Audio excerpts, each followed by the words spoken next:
Hari Om. Let's start with the prayer. Om Samasta Jana Kalyane Niratam Karunamayam Namami Chinmayam Devam Sadgurum Brahma Vidvaram Vasudeva Sutam Devam Kamsachanura Mardanam Devaki Paramanandam Krishnam Vande Jagadgurum Tvameva Mata Cha Pita Tvameva Tvameva Bandhuscha Sakhat Tvameva Tvameva Vidya Dravidam Tvameva Tvameva Sarvam Gurudeva Deva Tvameva Sarvam Amadeva Deva. Hari Om. We are doing a series on why Advaita from my perspective, essentially from a perspective of a material scientist, talking about non-material aspect. So here we just talked about the pure Brahman, which is of the nature of Satchidananda or Satyam Jnanam Anantam, which is infinite, and there cannot be any divisions of any kind, Sajati Vijati Swagata Beda Rahitam, no differences of any kind between of the same family, different families, internal differences, all that, which we discussed before. And we give analogy of creation, the Lord himself became many. Where did the Lord come into picture? Brahman, when it comes down to, say, Tadaitshada, when you're talking about the transactional reality, so we are having one Ishvara who is Brahman, but this Ishvara has a Maya Shakti, all that we discussed before, with the power of Maya is going to create. So one became a many, Tadaitshada Bahusyam. I wanted to become many, and he became many. So becoming many involves one transforming into many. So in the scripture itself point out what kind of transformation this is, and there it says, in fact, it is a transformationless transformation. Why? Because infinite really cannot undergo any transformation. Only finite things can undergo. But here a creation is accounted as though, because there is no real transformation, but appears to be transformation. So appearance can be there, and that's essentially how scripture itself also points out in terms of the scripture. How do we know it says that? Because it says, how did it become? In the Chandogya Upanishad, Uddalaka tells teacher, because if there is a one cause and becoming many, it's like becoming a Vacharambanam Vikaro Namadheyam, just as gold appearing into many. And this we said, from the science point, it's a transformationless transformation, because gold remains as a gold still, but a ring is different, bangle is different, and necklace is different. So the attributes of the ring and attributes of the bangle, attributes of each ornament, and ornament to ornament also there is a difference. This ring is different from that ring. So there is a Sajati Beda, Vijati Beda, Swagata Beda. So even in the ring there are internal differences, ID, inside the diameter, outside diameter, and the width of it. All those things are there as a property of the ring, but none of those properties belong to the gold. Gold from which it came, by gold it sustained, into gold it goes back. Same way, the scripture defines the creation. Yadova imani bhutani jayante, ena jatani jivanti, yatrayam chavisham vishanti, tad vijnasasva, tad brahmeti. So what's Brahman? From which the whole universe came, by which it is sustained, into which it goes back. It is what the Shankara calls also a Tadastha Lakshanam, indicatory definition for Brahman. So if you say, where is Brahman or who is Brahman? Well, this is a definition from which the whole universe came, by which it is sustained, into which it goes back. So not only not particular gold or iron and all that, we're talking about everything in the whole universe has to come from it and sustained by it and goes back into it. Oh, I don't believe in that. Whether you believe it or not, these are a fact. I don't believe that light travels so fast. That's your problem. Nothing to do with the light. Light travels, and such as it is a fact of the matter. This is how Vedanta points out of the fact of the matter. And this is called Tadastha Lakshanam, because in principle Brahman cannot become anything. At the same time, Brahman appear to be many, so this is called a Tata incidental qualification of the Brahman. So we use that to look who is Brahman by negating everything else that doesn't satisfy the requirement. So who created it, who he created or somebody created it, and we have people fighting, oh, Vishnu created it, not Shiva created, and all sorts of things. If somebody created it, then that's not Brahman. So creation itself is apparent, and create is also an apparent. Apparent created, apparent creation. So both are, but apparent appears to be real for those who do not understand. So it is a teaching for those who are in the realm of ignorance, because they don't understand it. So they say it's real, says it's not really real. Why? Because it continuously changing. If something is changing, there has to be something else which is real, which is changeless entity. Just as Scripture points out, gold appearing as many, gold is not didn't become any many. Gold remains as a gold, yet there is many ornaments, as though from the point of utility, from the point of transactability, from the point of perceptibility, all abilities, and each ring is different, bangle is different, necklace is different. So they have all other distinctions, but from the point of gold, there is no distinctions. A goldsmith puts the value of the ring or a bangle or a necklace on the basis of how much gold it has and nothing else. Whereas the other guys may give importance to the wedding ring or an emotional ring or that ring or this ring and all that. The superimposed values are given by individuals, but from the point of fact is it came from gold, sustained by gold, and it goes back into gold, and that's how the Brahman is also defined using the Tadastha Lakshanam. So in the Brahma Sutras it says Atato Brahma Jignasa, now inquire into who is Brahman. Now means what? After you acquire the required qualifications, that means the mind is prepared, now contemplate on that. What happens if I don't have it? You can contemplate, but your mind will not be there. It will be looking around all over. So people complain that we have been studying Vedanta and I am listening to a lot of talks, but I have not realized. It's only you are looking at the Vedanta, but Vedanta points out for you to contemplate in the direction, and the mind is dissipating in the other places. Therefore you cannot say. It's not the problem of Vedanta, the problem is your mind is not prepared. So how do I prepare it? That's why the Yoga Shastra is required. Whole Bhagavad Gita starts with the Yoga Shastra. So Karma Yoga, the Jnana Yoga, Bhakti Yoga, Jnana Yoga, that is a mind has to be prepared, so that until mind is prepared, you may not be able to absorb the knowledge. If you can absorb it, then go and study Vedanta and then contemplate in the day. Depending on the purity of the seeker, Vedanta prescribes the medicine. So it's not one medicine for everybody. Everybody says surrender, we are saved. And if that's not the statement is you are approaching depending upon the purity of that you evolve out, and even though this truth is all pervading, I'm not able to recognize the truth. So that's what I told in the beginning when I was in the J. Krishnamurti says, observe your mind. Say, observe mind, how do I observe my mind? Don't ask me. If you say, this is how you observe, you are conditioning your mind. And he criticizes all the acharyas and the teachers and all that. And himself teaching. There was a lady who came to me and tell me, I am follower of the J. Krishnamurti. He said, he doesn't know, how can you follow Krishnamurti? He doesn't want you to follow it. So that means you are not following clearly. So this confusion, because mind wants to follow something, but when J. Krishnamurti wanted to say, observe your mind, who is now observing the mind?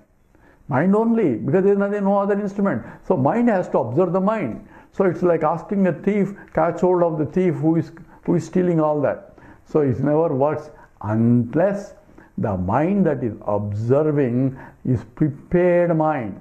So how do we prepare? purify the mind. So I could not concentrate on looking at the mind, because the mind has to be looking at it, but mind is running away without looking. Only for that only, mind has to stand apart. When I stand apart, what is there to see there? So subject has to stand apart looking at the object. I mean, if I am looking at the object, I am seeing a chair and a table and all that. Now stand apart, look at that thought. So when I look at the thought, I say, yes, I see the thought. Now shift your attention from the thought to that because of which thought is seen. So therefore, I had to shift my mental attention, mind's attention, to that because of which thought is illumined. Because without illumination, thought. So you remember I told you there is a original consciousness, there is a reflected consciousness, and there is a reflected medium. Without the reflected medium, there is no reflected consciousness. Without reflected medium and reflected consciousness, original consciousness cannot be seen. So I need a chair to see the light also. I need a light to see the chair. Now other way around is, I need a chair to recognize the presence of the light. Just as you are seeing my hand and light is there falling and the reflected light, that's what you are seeing. If I remove the hand, you cannot see the light that was there where the hand was. Another object is reflecting. So I need a reflecting medium to recognize the presence of the light. Even though light is here all over, without the object of reflection, I cannot recognize the presence of the light. So for meditation, as an Advaita asks you to contemplate in the direction until I recognize, not the discover or anything. It's there all the time, but I'm not paying attention to. When I'm looking at my thought, I'm not paying attention to either to the original light nor the reflected light, but I'm paying attention to the object of reflection. When I'm looking at the chair, I'm not seeing the light. I'm seeing the chair, I'm seeing the table, because my attention is on the reflecting medium and not to that because of which reflection occurs. Same way, I am paying attention to the thought contents in the mind as the thought rises, and not to the reflected consciousness or to the original consciousness via what. So this is where the meditation or contemplation is required. So samadhi is not removing the thought. Without the thought I cannot really see anything, because I need a reflecting medium. So samadhi is not elimination of the thought. Samadhi is, while the thought is there, shift the attention from the thought or from the contents of the thought to that because of which thought is revealed. That's why Upanishad says, Pratibodha viditam matam. It is revealed in every thought that rises. Every thought is nothing but, say, 16,000 the gopis are rising. That's what Rasa Leela is. There's a beautiful sloka by the Leela Shloka in the Sri Krishna Karnamritam. This is Anganam, Anganam, Antare Madhavam, Madhavam, Madhavam, Antare Angana, Ittama Kalpite. So, Mandale Madhyage. So, this is start with Angana, Anganam, Antare Madhavam. So, Rasa Leela is going, and initially there is a Angana, Sri, and another Sri, Gopi, Gopi, and in between there is a Krishna. So, first line says, attention is on the Gopi. So Gopi and the Gopi. In between the Gopi, there is a Krishna. And my attention is on the Gopi. So Sloka says Angana.